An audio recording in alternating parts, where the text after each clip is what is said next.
Hey folks, welcome back to the channel. I'm Eric, the dude who grows food, and today I'm going to take you on a garden tour with a bit of an emphasis on fall gardening. And the reason I want to do that is because a lot of people kind of punt on the fall garden in favor of the warmer season, and I'm kind of a fan of the fall stuff. I do summer, I do spring. Fall is kind of pleasant though. So let me get you turned around and we'll take a look bed to bed and talk about what's going on and what is going to go on in the future.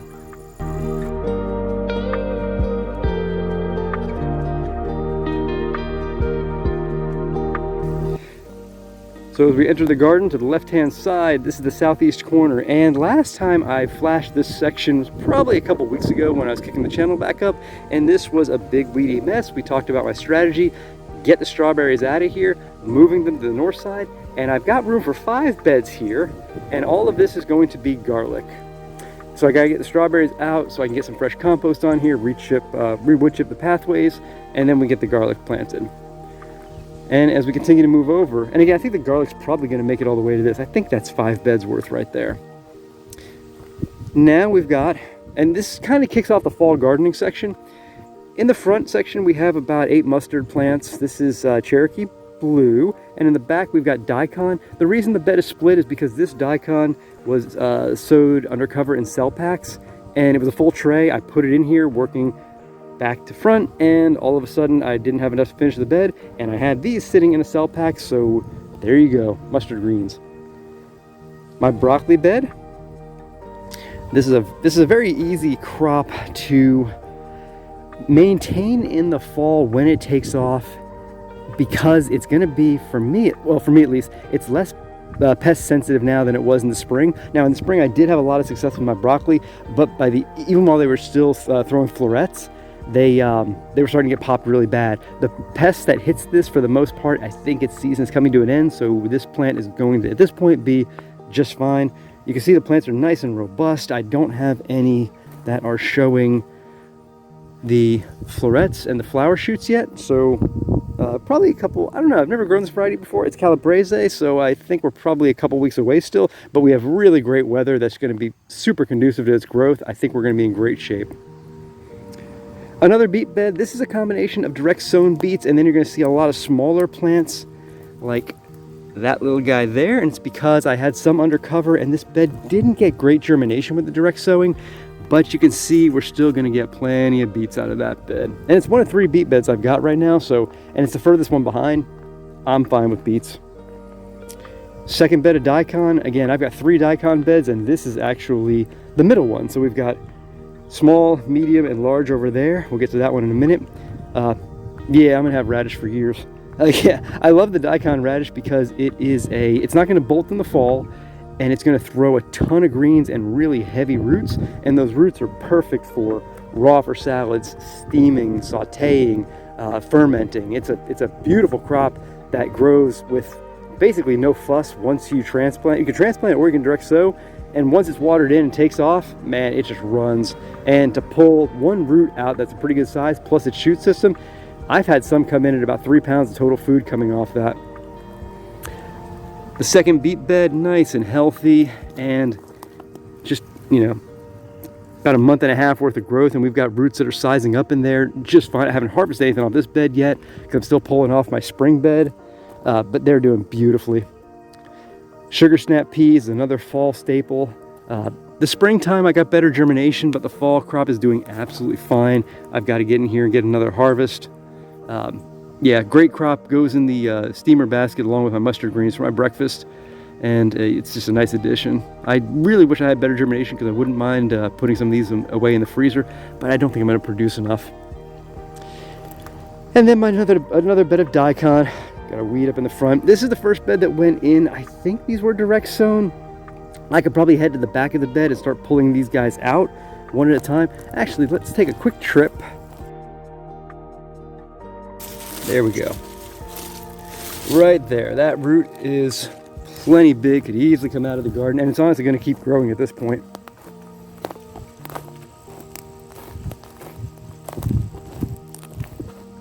Cilantro alley. So this is all self-seeded cilantro because I had it in one of these beds 1 year, and it just forever is going to seed, and that's not a problem for me.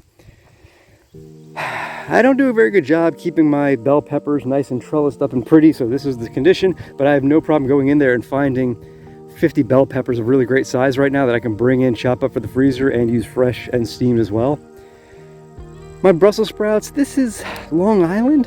I think it's a variety. I only know of 2 Brussels sprouts that are open pollinated, Long Island and Catskill. And I don't know how well they grow in general, to be honest. I've never actually successfully grown a Brussels sprout. If this doesn't work now, because I had these in the ground at a great time, and if they don't finish, I'm gonna just punt on open pollinate and try hybrids next year. You can see all the self-sown mustard at the back. I didn't do any of that. That's all just wind taking flowers and seeds and dropping them from the spring. And my asparagus bed is looking nice. This is definitely not a fall crop, but it is going to stand in the garden just fine until next year. And I will not be harvesting again from this because I'm going to wait until 2027 to pull my first shoot systems off, spears off, because it went into the ground last year as a, I sowed the seeds in February, I transplanted in May 2024. So yeah, 2027 should be a good time to start harvesting without disturbing the roots too much. If you harvest asparagus early, like within the first couple of years, apparently you can compromise long-term the root system. I don't know because I've never done it before, but that's kind of what I've read.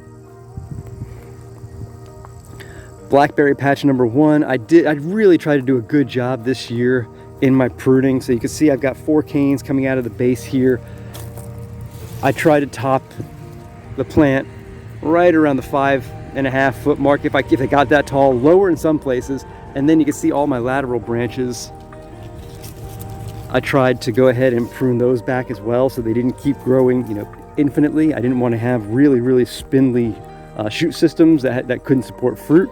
So I did try to maintain the patch well this year.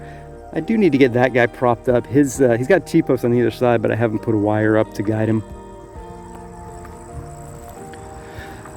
The blueberries are pushing out a little bit more growth this year, but the plants are still relatively small, I think, for their age. I'm not too concerned about that. I haven't prioritized focusing on blueberries, but I did harvest off them this year, and they put a pretty nice crop out. My little raised bed, the long-term plan for that is still going to be for deep tapping carrots and parsnips. I just haven't successfully germinated any in there, and the compost in there is still very unbroken down, but can support a transplant very well. So you can see I've got lettuce, I've got mustard of different varieties, and again, they're growing absolutely fine. And it's sitting in semi-decomposed organic matter at best, and I haven't watered it since I don't know when. But yeah, they're holding up just fine. And then we've got a first bed over here, and that is, from the back forward is turnip, and the front, this is all leftover brassicas that I had from a pack. So we've got some tatsoi, baby bok choy. I think that's a giant yellow mustard. That's giant red mustard. And wouldn't you know, it looks like we've already got baby bok choy bolting. Yeah, no comment about the bok choy bolting in this climate that I've got here. It's just so unpredictable for me. Watermelon radish. Watermelon radish is a variety of daikon, a different daikon than the ones you saw over there. I can't pronounce that one. I'll put it on the screen. It starts with an M, 3 syllables, maybe 4 syllables. This is my bigger turnip patch. There's probably 2 plants per cell that went in, so I would say there's 6 plants in each row, because I think I've got 3 rows. It's been so many years since I've grown turnip, I have no idea if they're going to actually swell up or they're going to be too tightly packed. I think they should be okay, but we'll see. If I screwed it up, I've always got next spring and fall. My lettuce patch is doing beautifully. However, I did notice the Grand Rapids. I had a couple of plants already bolt on me. I was a little surprised by that, and I could probably see another dozen that are probably on their way out. So I've been hitting that hard in the salads, enjoying the heck out of it, but a little disappointed that it's not holding up better through the weather. I'm trying to start more seeds for that right now, but I all but know I'm too late on that one to get it going again. And now we've got my brassica bed. We've got probably 2 different types of mustard and some red Russian kale. Yeah, this bed's in beautiful shape. I'm going to be eating for weeks on that at least. I mean, I've got so much greens in this plant, so many greens at this point in the garden. It's more than even I can eat. This is a failed carrot seeding. You can see a few in the back. but the front didn't do anything no matter how well I tried to keep it watered, which is weird because I treated it the same way I treated my bed in the spring. In the spring I had a full bed. It was gorgeous. Empty bed. Okra still coming strong.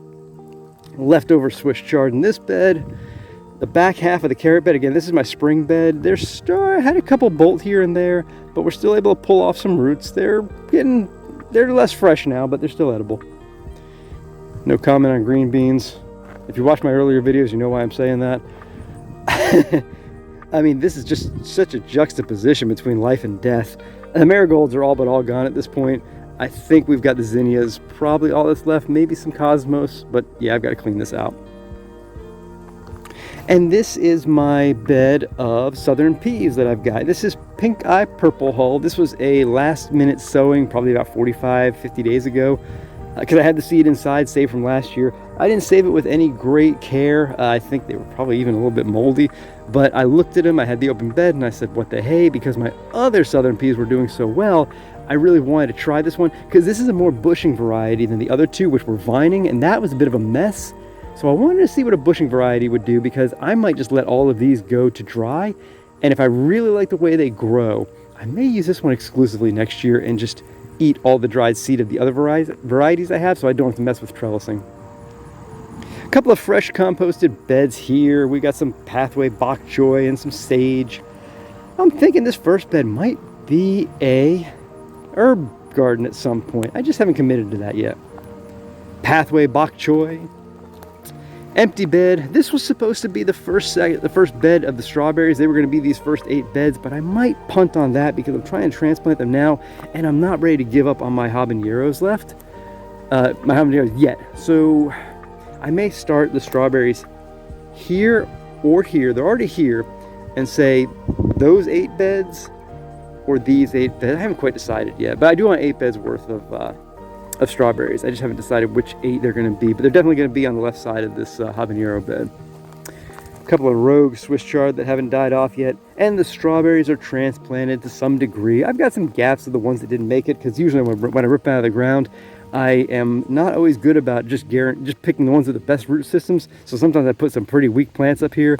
Sometimes they make it, sometimes they don't, but ultimately I probably got about 75%, 80% success in transplanting, and that's usually because I'm not picking the best plants all the time. So shame on me for that. I should probably do better. But you can see right now we've got plants that are doing absolutely fine. If I pull the leaves back a bit, I see new growth, and since they've been in the ground for a week and a half, 2 weeks, and they're still greening, I'm pretty good about it, but I can see gaps. And this bed was anticipated to be not a strawberry bed, which is why it's empty at this point. This was a sweet potato bed. Prior to that, it was a potato bed. But I think that's what my thought was when I mentioned earlier about having from the habaneros over, it would cover these beds.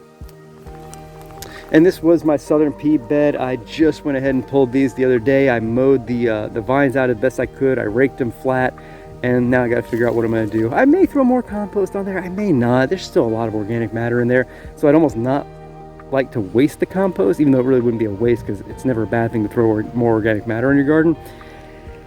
And I do need to put more wood chip in the pathway, because clearly there is no pathway. It probably should be right there in the middle. My last bed of sweet potatoes, I know I had a video posted of my last sweet potato bed harvest. This really isn't a full bed. This was a bean bed that failed.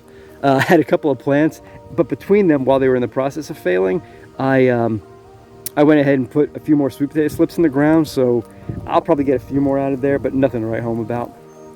Another failed bean bed, and my last beet bed, and this is all spring planting, so you can see we've got beets that are definitely not on the small round size. They are definitely large and misshapen at this point. I pulled one in yesterday. I had to break it into 3 pieces before I could actually peel it because it was so misshapen.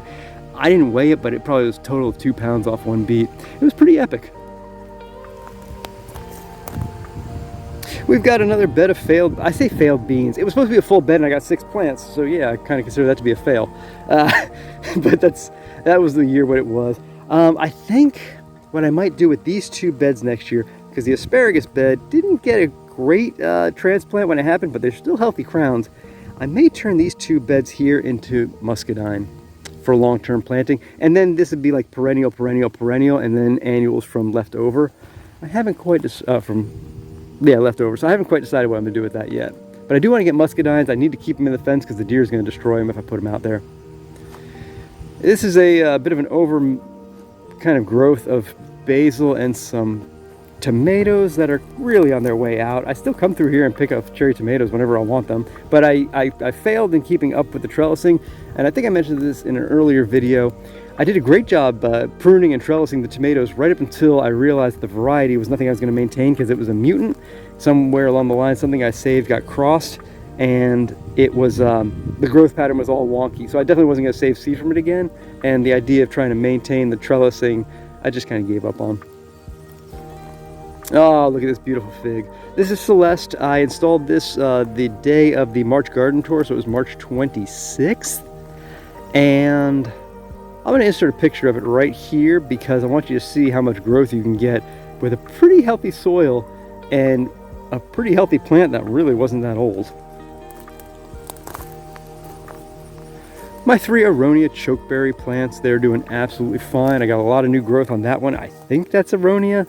I don't think these are weeds. I think they're coming off the actual root systems. I don't know why the leaves are in such good shape, but these leaves definitely look like the original plant, but they're just not aged out the way those are. Gotta clean up the weeds in there still. Elderberries coming to an end big time, but I'm going to come through and hack these plants to the ground come February because I'm going to take all of that for cuttings and grow some pretty epic elderberries and sell those off to the public. And then finally, blackberry row. I am in the process of putting out a blackberry video. I did one a while ago, but I wanted to show the growth of a potted plant that's brand new this year. I'm selling some. What it looks like compared to one that was put in the ground a year ago, because it'll give anybody who's interested an idea of what a potted plant today, a new plant, can look like in a year being in the ground. It's a pretty stark contrast, and worth understanding if you're interested in getting into the blackberry game, but you're kind of a little nervous about, hey, how much should I expect as far as growth goes? Is it worth the effort? The answer is unequivocally yes. Yeah, when you see that video, you'll see the pots and you'll see these plants kind of almost side by side, and it'll give you an idea of what you're looking at.